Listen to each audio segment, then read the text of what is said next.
Пандемия, экологиянын өзгөрүүсү жана суу ресурстарынын азаюусунан улам дүйнөдө айыл чарбасына көп көңүл бурула баштады. Ага себеп мамлекеттер ортосунда чек ара жабылып, тамак аш коопсуздугу маселесинин курч турушу болду. Бул тармакта Кыргызстанда да бир канча өзгөрүүлөр болуп, алдыйкан фермерлер арасында талкууларды жаратууда. Тактап айтсак, мамлекеттин жер фондун башкарууну Айыл чарба министрлигинин карамагына өткөрүп берүү боюнча 309-токтом жаңы салык кодекси. Бул 30 жылдан бери реформа болбогон айыл чарба тармагына кандай таасир берет? Кыргызстан канткенде өзүнүн эң керектүү тамак аш продукциялары менен камсыздай алат. Келерки жарым саатта Капитал берүүсүндө.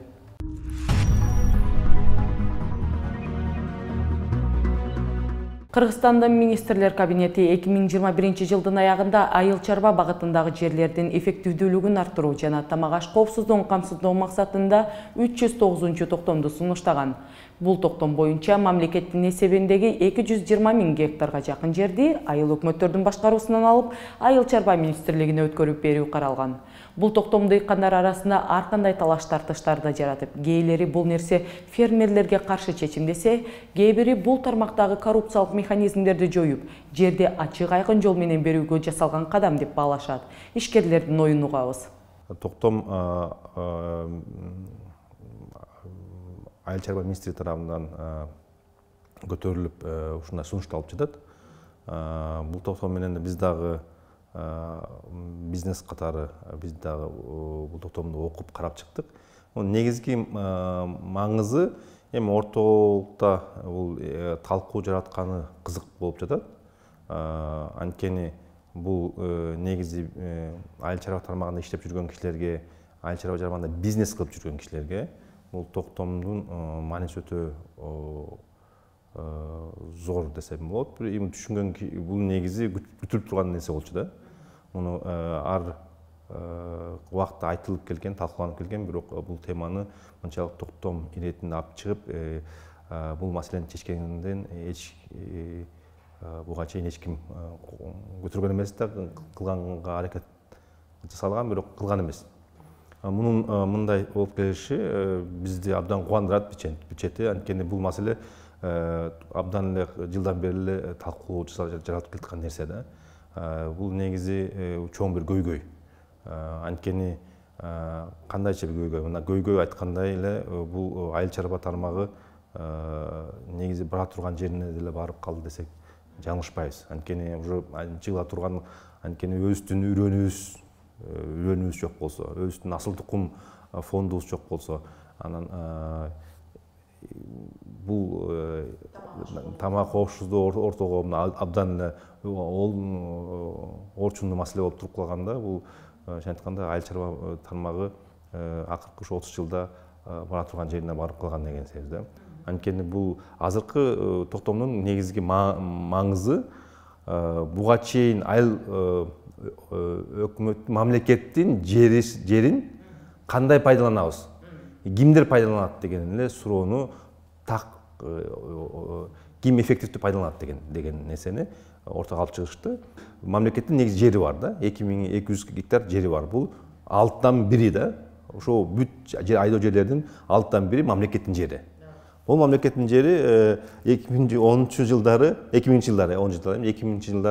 айыл өкмөттөрүнө, жергиликтүү кеңешке өткөрүп берген, делегирование кылдырган да. Сиз башкарагыла деп бул жерди деп 2000 жылдары өткөрүп берген. Ошондо айыл жергиликтүү кеңештер, жергиликтүү аткаруу бийлиги муну алгысы келбептир да, ошондочу. Эми кайра бергиси келбей жатат да, эмче ошо азыркы маселе ошо болуп атат да. Наша точка зрения по постановлению правительства номер 309 о передаче земель ГФСУ в управление. Өкмөттүн мамлекеттин эсебиндеги жерлерди айыл чарба министрлигине өткөрүп берүү жөнүндөгү 309-токтому жөнүндө биздин оюбуз боюнча алдыга жылдыруучу жана тамак аш коопсуздугун камсыз кылуу багытындагы алдыга чоң кадам катары жана маанилүү документ катары бааласак болот. Мен бул оюмду башка жол менен түшүндүрүп бергим келет. Кыргызстан Евразэстин мүчө өлкөлөрүнүн ичинен советтик учурдагы өндүрүштүн көлөмүнө жетпеген жалгыз өлкө боюнча калууда.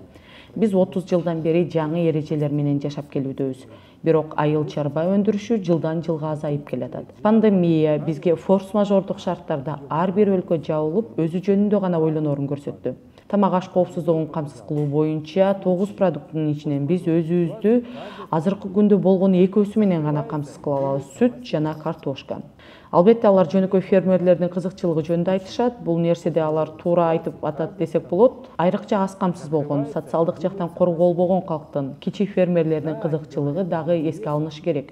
Бирок ушул эле документтин ичинде айтылып жатат: мамлекеттик жер фондунун 75%-ын ичинен 25%-ы айыл өкмөттүн карамагында калып, аны аз камсыз болгон фермерлерди жер менен камсыз кылуу үчүн да жумшаса болот. Демек биз акыр аягында эмнени алып жатабыз? Ошол эле жер бөлүштүрүүнү, бирок башкача жол менен, көбүрөөк айкын болгон, көбүрөөк тагыраак, түшүнүктүүрөөк жана борбордон башкаруу мүмкүнчүлүгү болгон системаны алып атабыз. Бул демилгени талкуулагандан мурун негизги нерсе бул тамак аш коопсуздугу экендигин эстен чыгарбоо керек. Биз азыркы күнгө чейин өзүбүздү буудай менен камсыз кыла албайбыз. Биз азыркы күнгө чейин өзүбүздү жакшы породалуу малдар менен камсыз кыла албайбыз. Сүт саагандын көлөмү түшүп, анын баасы өсүүдө. Жемге керектүү болгон негизги чөптөрдүн түрү бизге жетишсиз болууда. Себеби эмнеде? Себеби уруктун сапаты уламдан улам төмөндөдө. Жердин түшүмдүүлүгү уламдан улам төмөндөдө. Жер улам кесип көбүйлүк менен колдонулбай жатат.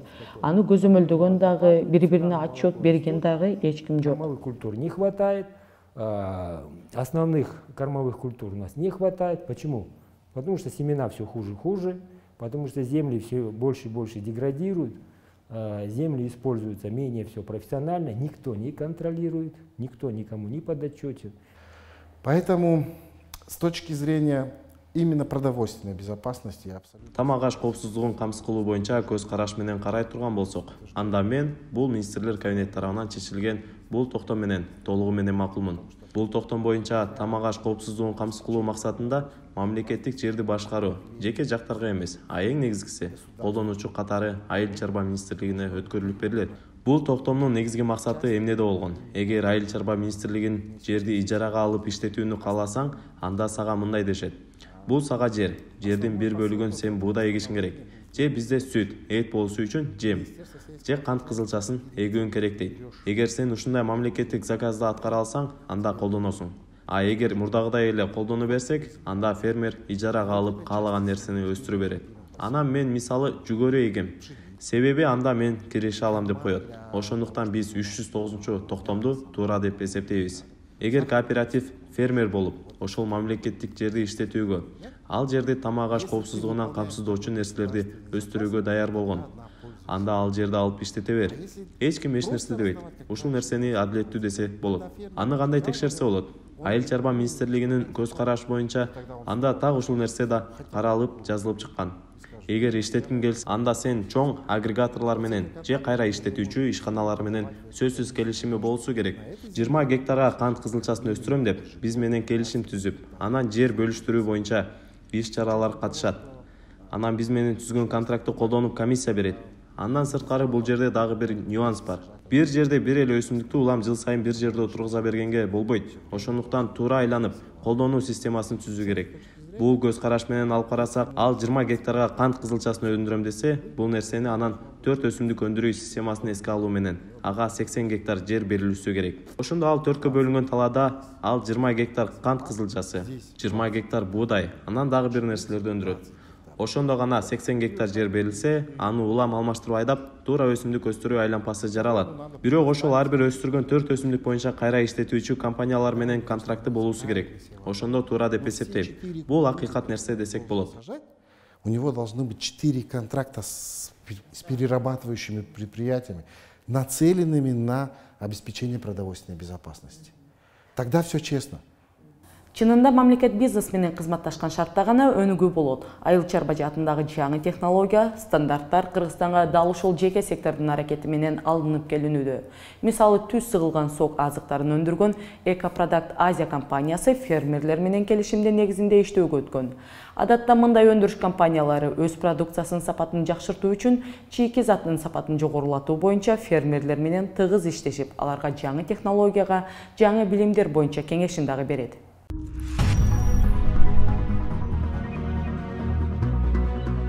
Если говорить по вкусовым качествам, все-таки вкус наших яблок, он отличается. Кыргызстан күнөстүү өлкө болгондуктан биздин алмалар абдан даамдуу болот. Аны менен катар тез континенталдуу климат болгондуктан биздин мөмөлөр ширелүү келет. Мисалы ошол эле Өзбекстандын алмаларына салыштырсак, ооба, аларда соонун алмалар өсөт, бирок ширелүүлүгү жагынан биздикине жетпейт. Анткени ал жакта күндүз күн чайыттай тиет жана түнкүсүн дагы ысык. Алма болсо күндүз ысыкты, түнкүсүн салкынды сүйөт. Андыктан биздин климат алма өстүрүүгө абдан ыңгайлуу. Айрыкча Ысык көл областы, Ноокат району. И у нас в этом плане климат идеально подходит. Тот же самый Ысык-Куль, на юге, допустим, тот же самый Ноокатский район, они идеально подходят для выращивания яблок. Анын үстүнө Кытай рыногунда органикалык, экологиялык продукцияга талап өсүп жатканын кошумчалайт. Китайский рынок... Кытайдын рыногу ошол эле органикалык продукцияга болгон суроо талап боюнча деле Европа базарынан дагы тезирээк өсүп жатат. Менимче Кытайдын базары керек болсо жакында Европаны ашып түшөт. Анан албетте ал жака жеткирүү арзан жана оңой. Бирок албетте алардын дагы өзүнүн бюрократиялык татаалдыктары бар. Болгону койгон талаптарына жооп берүү керек. Кыргызстандык продукцияларды чоң рыноктарга чыгаруу үчүн чийки заттын көлөмү тартыш деген маселе такай айтылып келет. Бирок ишкер Өмүралиевдин айтымында жетиштүү көлөм бар. Болгону алмабактар чачырандуу болуп, мындан улам сапат жагы аксоодо дейт. Да, у нас яблоки вкусные, у нас яблоки классные, мы их любим, но... Ооба, биздин алмалар соонун, даамдуу, бирок стандарттар сакталбайт. Ошол эле калибровка, тактап айтканда мөмөнүн өлчөмү, түсү, кумшекердин көлөмү, ширелүүлүгү. Бизде көбүн эсе өстүрүлгөн сорттор бар. Ошол эле превосходный, семерей, апорт деген сыяктуу. Дүйнөлүк базарда бул сортторду эч ким тааныбайт. Дүйнөлүк белгилүү сорттор бул Гала, Фиджи, Red Delicious, Yellow Delicious жана башка. Бул сорттор Европа болобу, Кытай болобу, Америка болобу, бардык рыноктарда таанымал. Болбосо биздин апорт, превосходный деген алмаларды керек болсо орустар дагы билбей калды. Поставляем нашу свежую продукцию на российский рынок, уже российские ритейлеры, они не знают, что такое превосходное яблоко. Анын үстүнө кыргызстандык фермерлер өз чарбасында технологиялык чечимдерди колдонбогондуктан талапка жооп берген продукция өстүрө албай жатышат. Там тоже целая технология, к сожалению, у нас многие фермеры не знают. Тилекке каршы биздин фермерлер бакты туура бутаганды, өз маалында сугарганды билишпейт. Көптөр алган түшүмүнө эле ыраазы болуп жүрө беришет. Анан калса көпчүлүк фермерлер мөмөнү кайсыл маалда үзүш керек экенин дагы биле бербейт. Атайын датчиктер бар, аны бакчага орнотуп койсо, ал мөмөнүн курамындагы кумшекердин көлөмүн көрсөтүп турат. Анан ошол датчикке карап туруп, мөмөнү туура маалда үзүүгө болот. Бул продукциянын сапаты жана анын сакталышына чоң таасир берет. От этого зависит, насколько сочнее, вкуснее будет продукт потом для конечного потребителя. Бирок бул маселелерди азыр Кыргызстанда активдүү өнүгүп келе жаткан интенсивдүү бакчалар чечет деген ишеним бар. Интенсивдүү бакчаларга көбүнчө дүйнөлүк белгилүү сорттор олтургузулуп, аны менен катар технологиялык чечимдер колдонулууда. Бул болсо жогоруда айтылгандай сапаттуу продукция өндүрүүгө шарт түзөт. Андан тышкары, бул биздин органикалык сертификат алуубузга дагы жакшы шарттарды түзүп бермек дейт ишкер Өмүралиев. Суть органической сертификации заключается в сертификации, так скажем, Органикалык сертификаттын мааниси ал топурактан башталганында. Тактап айтканда биз өз продукциябызды органикалык деп сертификат алуу үчүн алгач бизге чийки зат саткан фермерлер органикалык сертификат алышы керек. Бул албетте арзан эмес жана ага фермерлердин күчү келбейт. Албетте биз дагы ойлонгонбуз. Балким фермерлерге биздин компаниянын каражатына сертификат алып берсекпи деп. Бирок эртеңки күнү ал фермерлер продукцияларын бизге эмес башкаларга сатып коюшу мүмкүн. Бизде мындай тобокелдик чоң. Анткени тилекке каршы бизде келишимдер сакталбайт. Айрымдар келишимди даарат кагазда эле көрүшөт. Бирок азыр бизде жакшы тенденция жүрүп жатат. Бул интенсивдүү бакчаларды өстүрүү. 30-50 гектардан жогору аянттарга алма бактар отургузулууда. Жакынкы 3-4 жылда мына ушундай ири алма бак фермалары менен келишим түзүп иштешүүгө мүмкүн болот деп ишенип турам. Мына ошондо сертификат маселеси дагы чечилет. И тогда можно сертифицировать этот сад. Ишкер жеке тажрыйбасына таянып, Кыргызстандын климаттык жана географиялык шарты айыл чарбасынын дал ушул багбанчылык багытын, анын ичинде интенсивдүү бакчаларды өнүктүрүүгө абдан ыңгайлуу экенин айтат. Потребуется, конечно, время. Хотелось бы, чтобы это было гораздо быстрее, интенсивнее. Албетте убакыт керек. Бул процесс тезирээк жүрүшүн каалайт элем. Ал үчүн өкмөт дагы колдошу керек. Бирок албетте түшүнүп турам, биздин өкмөттүн колундагы дагы коңшулардыкындай болгон чоң ресурстар жок болсо керек. Бирок жеке долбоорлорго карасак, менин байкашымда тенденция жакшы нукта жүрүүдө. Эгер ушул калыптан жазбай кете берсек, буюрса 5-6 жылдан кийин бизде заманбап бакчалар пайда болот. Жана бул бакчалар азыркыдай гектарынан 15-20 тонна түшүм эмес, гектарынан 50-60 тонна түшүм берет. То, что сейчас считается супер урожаем, будут давать 40, 50, 60 тонн с гектара, то есть 2-3 раза больше. Дүйнөдө айыл чарбасындагы жаңы технологияларга салынган инвестициялардын көлөмү өсүүдө. Экфандер обзорунун маалыматы боюнча Agri-Food Tech стартабы өткөн жылы айыл чарба продукцияларын өндүрүү жана жеткирүүгө байланышкан бордорлоруна дээрлик $7 миллиард өлчөмүндөгү венчурдук капитал тарталган. Бул тармакта АКШ басымдуулук кылып, аны менен катар Кытай, Индия жана Бразилиянын рыногу өсүүдө. Айыл чарба технологияларына салынган инвестициялардын дүйнөлүк көлөмү соңку 2 жылда эле 2 эсе өскөн. Бул багытка акчасын салган инвесторлордун арасында Google Ventures фонду жана Amazon'дун негиздөөчүсү Джефф Безос, Microsoft'тун негиздөөчүсү Билл Гейтс баштаган жеке инвесторлор турат. Айтылуу жасалма интеллект айыл чарбасында дагы активдөшүүдө. Forbes басылмасы жасалма интеллектти колдонуу соңку жылдары катуу өсүп жатканын жазат. Аналитиктердин айтымында соңку жылда эле агротехнология жаатындагы жасалма интеллект стартаптары $800 миллион инвестиция тарта алышкан. Инвесторлор көбүнесе робототехника, машина окууга акча салууда. Бириккен Улуттар уюмунун маалыматы боюнча 2050-жылга карата дүйнө калкынын саны 9 миллиард адамдан ашат. Демек, айыл чарбасына чоң күч келет. Мындан улам фермерлер өз чарбасын эффективдүү жүргүзүп, көбүрөөк продукция өндүрүү чакырыгы менен бет-келүүдө. Агротармакта түшүмдүүлүккө топурак абалына көз салуу, зыянкечтерди аныктап, отоо чөптөрдү жок кылуу алгоритминин жардамы менен жүргүзүлө баштады. Аба ырайы жана башка табигый шарттар дрондун жардамы менен аныкталып, роботтор айыл чарбасындагы адам эмгегин кыйла азайтууда. Мисалы, бир робот бир күндө 8 гектар жерди жалгыз иштетип, 30 адамдын ордун баса алат. Ал турсун айдоочусу жок эле өзү жүрүп, жер айдап, түшүм жыйнаган акылдуу тракторлор бар. Айыл чарбасында жасалма интеллект жер кыртышынын түшүмдүн сапатын арттырууга жардам берет. Негизинен Кыргызстандын жер иштетүү саясаты эгемендик алгандан бери каралбай, бул тармакта реформалар жасалбай келген. Мындай мамиле айыл чарба тармагындагы өнүгүүгө жана жаңы инновацияларды алып келүүгө жолтоо болгон. Анын артынан Кыргызстандын агрардык тармагы же бизнес катары өнүкпөй, же тамак аш коопсуздугун камсыз кылууга мүмкүнчүлүгү болбой келген.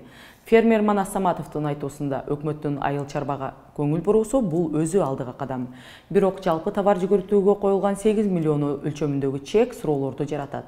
Агробизнес менен алектенген ишкерлер үчүн башкача режим каралса болмок дейт ишкер. Айыл чарба тармагына инвестиция салган киши жок.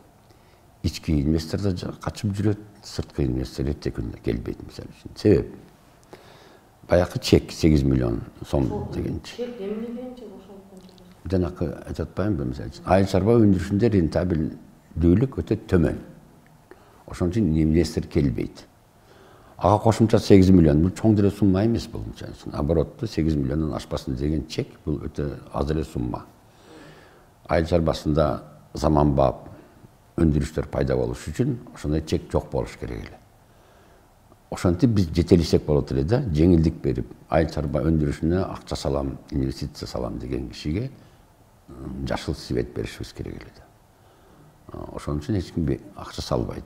Ошон үчүн биздин айыл чарба тармагыбыз өнүкпөй келе жатат. Бирок ким болсо дагы жер салып, бир эле көрсөткүч болуш керек. Адилеттүү, мындай жалпыга тең формула болуш керек, бул жер салыгы. Жер салыгы. Анан кийин жерге болгон салыктын көлөмүн көбөйтүүнүн дагы бир жакшы көрсөткүчү бар да, жетелөөчү. Айтып атпайбызбы, жерге ээлик кылган кишилер бар, жер иштеткен кишилер бар. Иш жүзүндө биз айыл чарба тармагы өнүксүн дей турган болсок, ошо жерлер жерди иштеткен кишилердин колуна өтүш керек. Жерди иштете албай, же иштетпей, ээлеп жаткан кишилердин колунан эми баягындай илгерки жанагындай экспроприация жасап алсаң туура келбейт. Бүгүнкү замандын талабына жараша жолдор менен алыш керек алардын колунанчы. Анын жолу салыкты көбөйтүш керек. Бул алгачкы агрардык реформадан бери чала жасалған реформадан бері ешқандай өзгерулер болған жоқ. Ошондуктан бүгін айыл чарба өндірісінде, айыл чарба тармағында башаламандық өкім сүрүп келе жатат көптөн бері. Айыл чарбаны тармағын башкаруу системасынын бүтүндөй туура эместиги, агрардык саясаттын жоктугу, агрардык техникалык саясаттын жоктугу, агрардык каржы саясаттын жоктугу бар, өкүм сүрүп келе жатат. Эми кечээки президентибиздин жарлыгы биринчи кадам болуп атат. Биринчи жолу фермерлерге көңүл бурулуп жатат. Айыл чарба өндүрүшчүлөрүнүн каржылоо маселеси 6% менен деген бул өтө чоң жакшы жаңылык. Буга чейин мисалы үчүн айыл чарба министрлиги тараптан туура эмес саясат жүргүзүлүп келинген. Ошол эле жанакы ФСХ 7 деген программасы 6-7 ушундай келе жатат эле, менин билишимче. Ал жерде мындай фермерлер үчүн 10%, кайра иштетүүчүлөрдүн 8%, дагы бирөөлөр үчүн 6% болуп, туура эмес болгон. Мамлекет бардык өндүрүшчүлөргө бирдей мамиле жасаш керек болчу. Бул биринчиден. Экинчиден, эми баягы жер салыгына келели.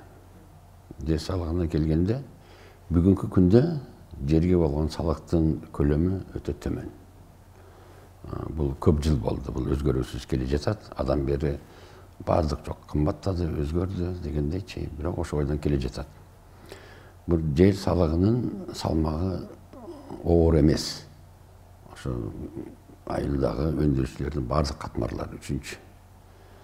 Эми бүгүн ошону алып салганда, жер салыгын алып салганда, айыл өкмөттөрү кантип жашаш керек? Жергиликтүү бюджет кантип толтуруш керек деген маселе туруп атат. Биринчиден. Экинчиден, бул мамлекеттүүлүктүн түпкү бир принциптеринин бири. Мамлекет менен салык төлөөчүлөрдүн ортосундагы формула так болуш керек. Ошол формуланы каяктан издеш мүмкүн? Жөнөкөй эле. Айыл чарба өндүрүшү менен алектенген кишилерди салыктын бардык түрлөрүнөн бошотуп, ошонун ичинде жанакы бүгүнкү айтылып аткан 8 миллион сом деген чекти да алып таштап, бир эле көрсөткүчтө калтырыш керек. Жерге болгон салык. Болгондо дагы бүгүнкү күндө ошол салыктын көлөмүн бир нече эсеге көтөрүш керек. Экспортту өндүрүш деп көп айтышат, бирок эмнени экспорт кылабыз дегенге эч ким жооп бере албай жатат. Өлкөдө экспорт кыла турган жогорку сапаттагы эл аралык стандартка төп келе турган продукциянын өзү жок. Ошон үчүн биринчи этапта ошо алгачкы тепкичин айыл чарба өндүрүшүнө жакшы өздөштүрүш керек. Жакшы сапаттагы картошка, сабиз, пияз, кызылча дегендей, алма, өрүк, ошондой продукцияларды өндүрө баштасак, ошону өздөштүрсөк, экспорт өз эле жол ачып алат өзүнөчү. Айтылгандай эле, адам санынын көбөйүшү менен экологиялык таза азыктарга жетүү мүмкүнчүлүгү кыйындоодо. Азыр дүйнөдө адамдар таза продукциялар үчүн кымбат төлөөгө даяр. Көп учурда адамдар жеп жаткан тамагынын тазалыгынан күмөн санап, табигый продукцияларды табууга аракет кылат. Менин бизнесим рубрикасынын бүгүнкү каарманы дал ушундан улам консалтинг бизнесинен агробизнеске келген Жамиля Иманкулова.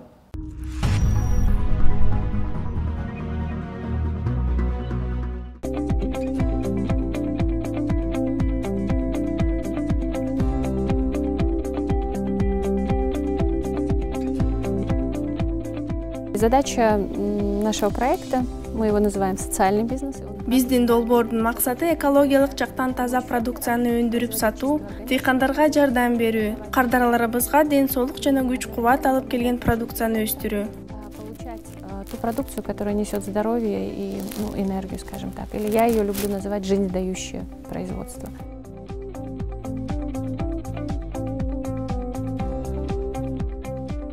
Мы сами пришли со стороны клиентов в этот бизнес, потому что органика и сельское хозяйство – это совершенно не наша экспертиза.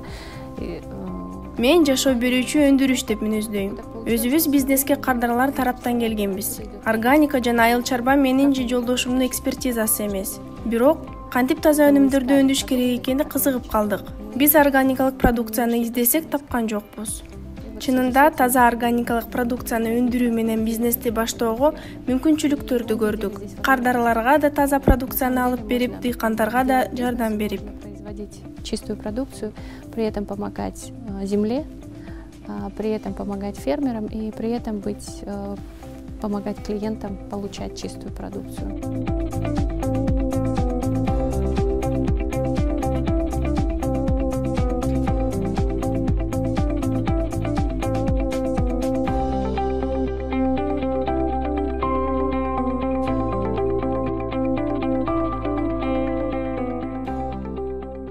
Я начинала когда-то свой бизнес в качестве консультанта и создала консалтинговую компанию. Мен Адис катары консалтингдик компанияны жараткам.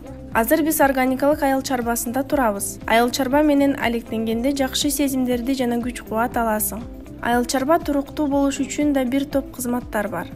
Мисалы, биздин чарбабызда агротуризм бар. Биз азыктарды кайра иштетүү менен да алектенебиз жана сактайбыз. Бул иш кичинекей бир нерсе менен эле башталышы мүмкүн.